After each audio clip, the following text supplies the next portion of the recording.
हाय दोस्तों, अगर आप पीएचपी डेवलपर बनना चाहते हैं या आप वेब डेवलपर बनना चाहते हैं तो ये आपके लिए काफ़ी महत्वपूर्ण है कि आप पीएचपी सीखें, क्योंकि पीएचपी एक ऐसी प्रोग्रामिंग लैंग्वेज है जो आपको वेब डेवलपमेंट में काफ़ी अच्छी जगह पर ले जा सकती है। तो आइए सीखते हैं पीएचपी कैसे इसकी शुरुआत करें। सबसे पहले आपको क्या चाहिए?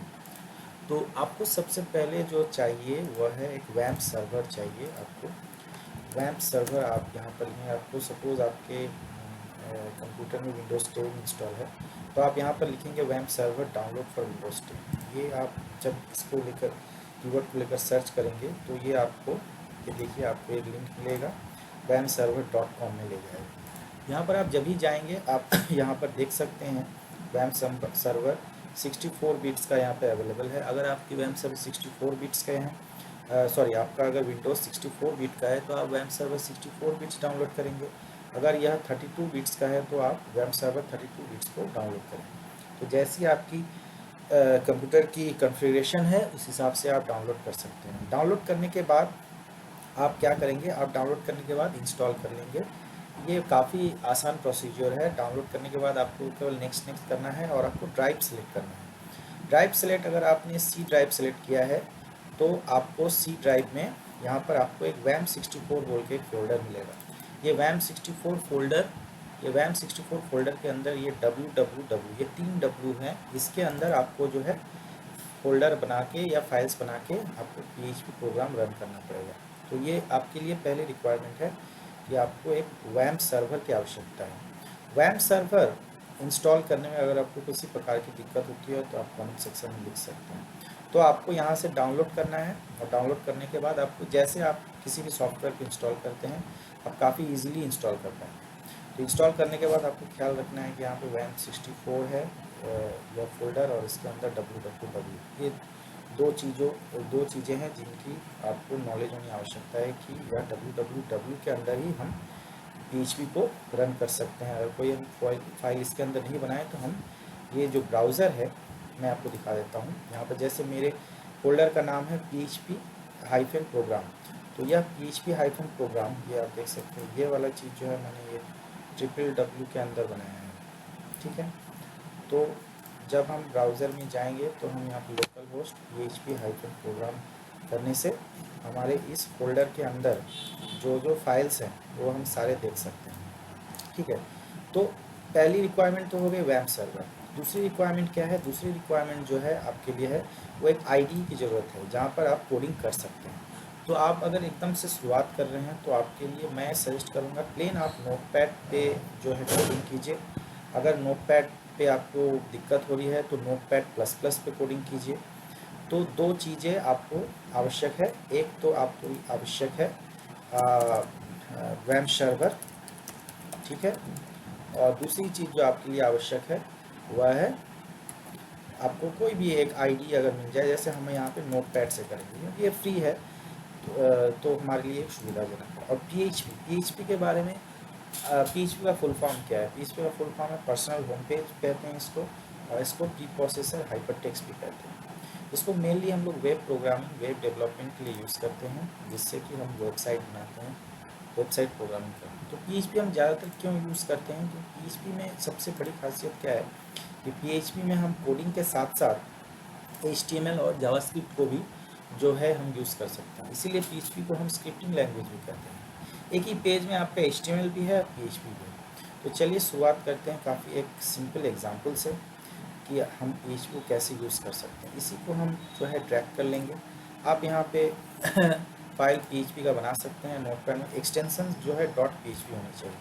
तो यहाँ पे हम FIRST फर्स्ट बोल के एक मैं फाइल बनाया है मैंने, और यहाँ पे देखिए मैं माउस ले गया हूँ, ये टाइप PHP है। ये टाइप PHP कैसे हुआ? क्योंकि इसका एक्सटेंशन PHP है। ठीक है, तो आपने इसको जो है edit with notepad plus plus भी कर सकते हैं, या फिर प्लेन जैसे मैंने कहा नोटपैड, ये नोटपैड ही बाय डिफ़ॉल्ट इसका जो है ऑपरेशन सेलेक्ट करने के लिए है, तो इसको आप क्लिक कर सकते हैं। तो ये जो है आपका खुल गया।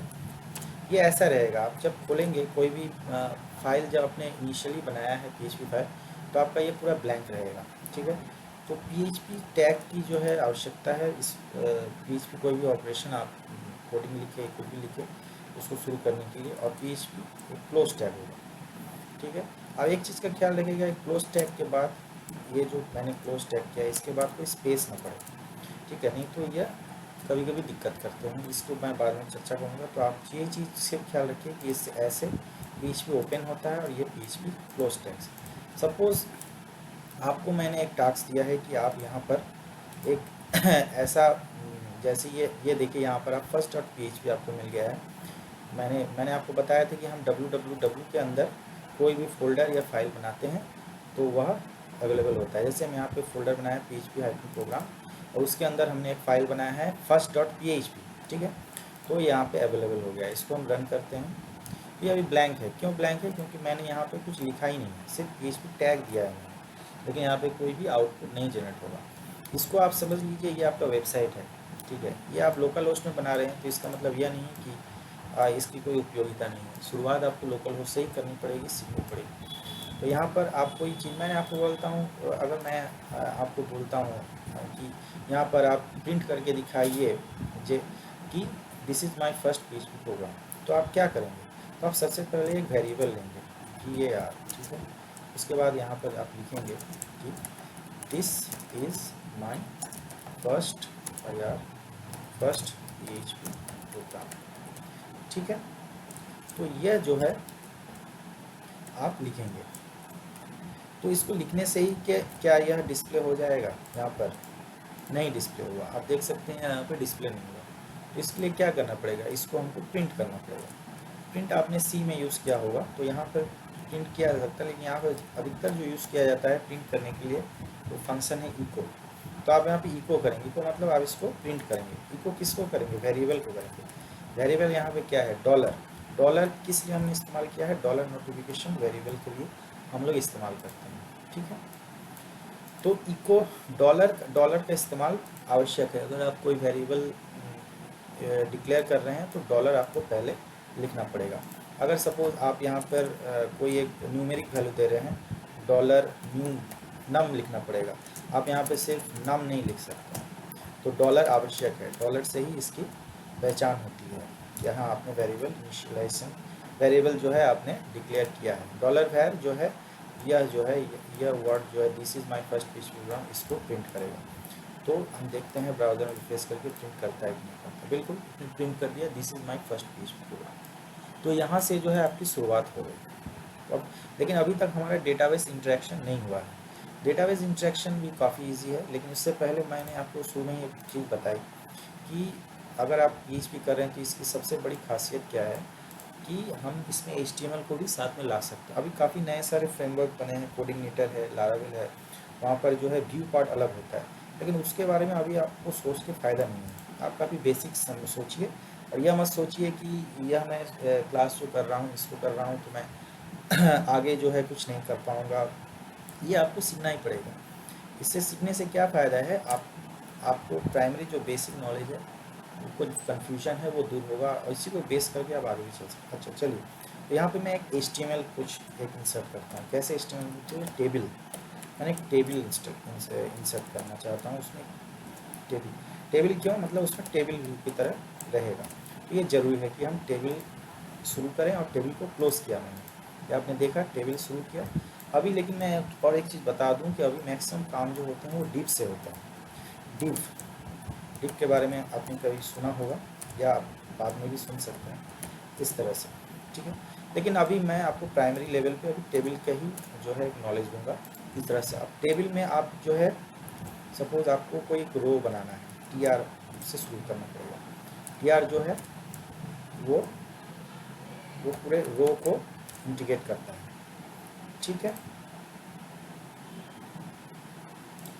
तो चलिए TR हो गया, और यहाँ पे मैं TD हो जाए, कॉलम को रिप्रेजेंट करता है, ठीक है, इस तरह से।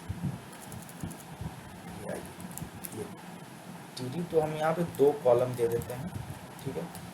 यहाँ पे हम लिखते हैं CL1, ठीक है, पूरी भाषा ही हम लिख देते हैं कॉलम 1, ठीक है। और यहाँ पर जो है इसको लेकर कॉलम 1 के बाद यहाँ पर हम लिख देते हैं कॉलम 2, स्पेस को हटा देते हैं। क्या आउटपुट आता है उसको पहले आप देखिए।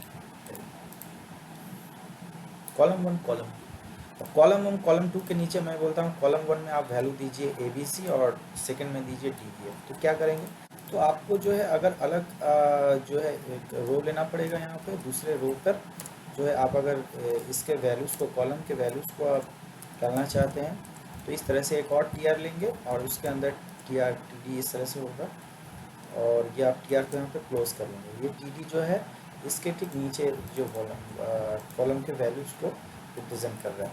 तो इसको रिफ्रेश करते हैं, देखते हैं इसको क्या मिलता है। यहाँ पर जो है रिफ्रेश करते हैं, रिफ्रेश करने से ये देखिए कॉलम 1 की वैल्यू जो है ABC, कॉलम 2 की वैल्यू है DEF। तो आप, मेरा जो बोलने का मतलब सिंपल है कि यहाँ पर जो है आप मतलब HTML को इम्बेड कर सकते हैं।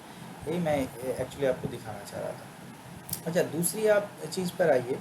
चलिए इसको यहाँ पर, ये तो वेरिएबल प्रिंट हो गया, यहाँ पर हम HTML इम्बेड कर ले। अब जो है हम डेटाबेस कैसे कनेक्ट कर सकते हैं, ये मैं एक क्लास में जितने मैक्सिमम चीज़ हो सकती हैं, बेसिक चीज़ वो मैं जो है कवर करने की कोशिश कर रहा हूँ। कैसे आप डेटाबेस कनेक्ट कर सकते हैं, तो डेटाबेस जो है वो अभी आपको एक मेरे इसी चैनल पर एक डिटेल मिल जाएगा कैसे आप डेटाबेस क्रिएट कर सकते हैं और कैसे आप टेबल क्रिएट कर सकते हैं। तो ये जो है आप सपोज समझ लीजिए, एक सपोज नहीं, ये तो मैंने डेटाबेस बनाया हुआ है, first_db है डेटाबेस का नाम और इसका एक टेबल है यूज़र। तो यहाँ पर जो है ये डिफरेंट फील्ड्स हैं।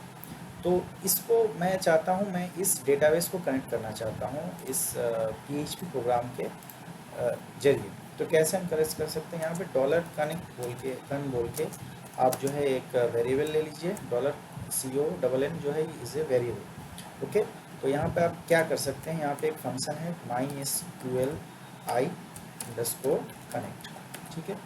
तो यहाँ से जो है आपको क्या करना पड़ेगा, पहले जो होगा ये सर्वर नेम देना पड़ता है। तो लोकल होस्ट जो है, आप जब लोकल कंप्यूटर में कर रहे हैं तो वो लोकल होस्ट होगा, सर्वर नेम लोकल होस्ट।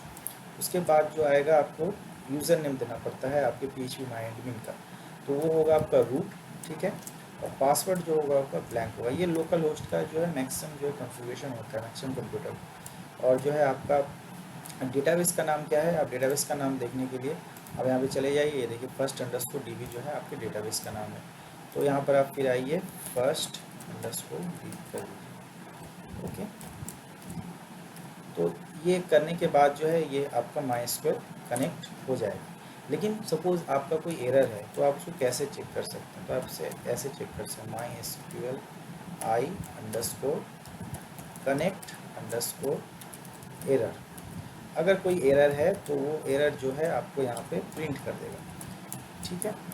वो आपको यहाँ पे प्रिंट कर सकता है पूरी तरीके से। तो आपको कैसे उसको प्रिंट करेंगे, आप उसको प्रिंट करने के लिए कुछ नहीं, यहाँ पे इसी को जो है आप इको कर दीजिए।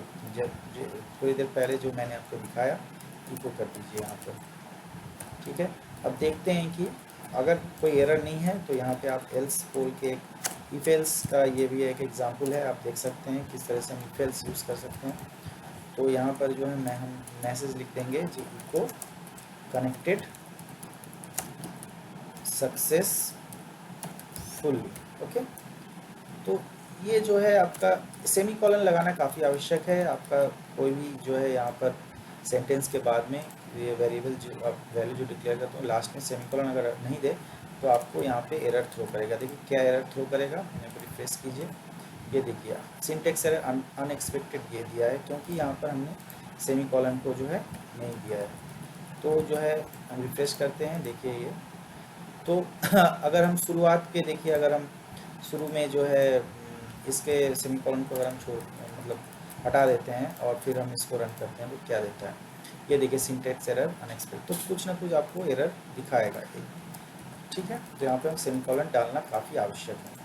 तो अब जो है देखते हैं कि डेटाबेस कनेक्ट हुआ है कि नहीं, रिफ्रेश करते हैं, देखिए यहाँ पर लिख रहा है कि कनेक्टेड सक्सेसफुली, लेकिन मैसेज जो है एक मतलब इसके बाद तुरंत आ गया, इसलिए हमें पता नहीं चल रहा है कि कौन सा ठीक है कौन सा गलत है। इसको हम जो है कमेंट आउट कर देंगे। PHP में आप इस तरह से कमेंट आउट कर सकते हैं, देख सकते हैं आप मैंने क्या किया है, ये देखिए वेरिएबल से पहले मैंने ये दो जो है बैकस्लैश लगा दिए, ठीक है।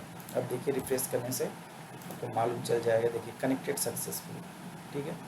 अगर यहाँ पर हम कुछ गड़बड़ी, कुछ एक रॉन्ग वैल्यू दे देते हैं, जैसे डेटाबेस का नाम गलत दे देते हैं, तो क्या मैसेज देता है देखिए, देखिए यहाँ पे जो है गलत दिखा रहा है कि अननोन डेटाबेस, क्योंकि हमने डेटाबेस का नाम गलत डाला है। तो इसको हम ठीक कर देते हैं। तो ये चीज़ जो है उस समय काम आ जाती है कि क्या एरर है।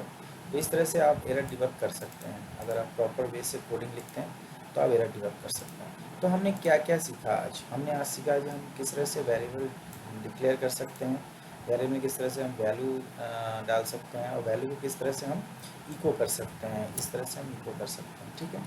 और हम वेरिएबल को किस तरह से कमेंट आउट कर सकते हैं, ताकि अगर हमको उसकी ज़रूरत नहीं है तो हम इस तरह से उसको कोड को बंद कर सकते हैं। उसके बाद हमने सीखा किस तरह से हम HTML इम्बेड कर सकते हैं। ये काफ़ी बेसिक एग्जाम्पल है।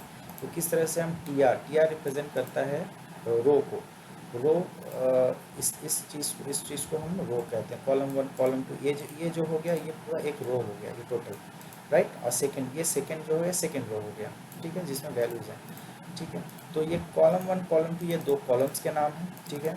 और ये जो है उसके बाद जो है ये वैल्यूज़ हैं, ठीक है। और उसके बाद हमने देखा कि किस तरह से हम एक डेटाबेस को कनेक्ट कर सकते हैं।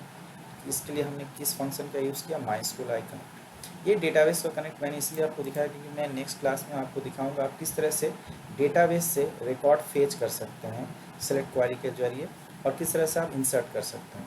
ये काफ़ी बेसिक था, आप इसको लेकर प्रैक्टिस कीजिए और आपका कॉन्फिडेंस बिल्कुल ग्रो होगा। और कोई अगर आपको कन्फ्यूजन हो तो आप कमेंट बॉक्स पर लिख सकते हैं। और मेरे चैनल को आप अवश्य सब्सक्राइब कीजिए, क्योंकि अगर आप सब्सक्राइब करते हैं तो भविष्य में भी और सारे वीडियो आपको देखने को मिलेंगे, आपको नोटिफिकेशन मिल जाएगा। तो आज के लिए इतना ही। थैंक यू दोस्त।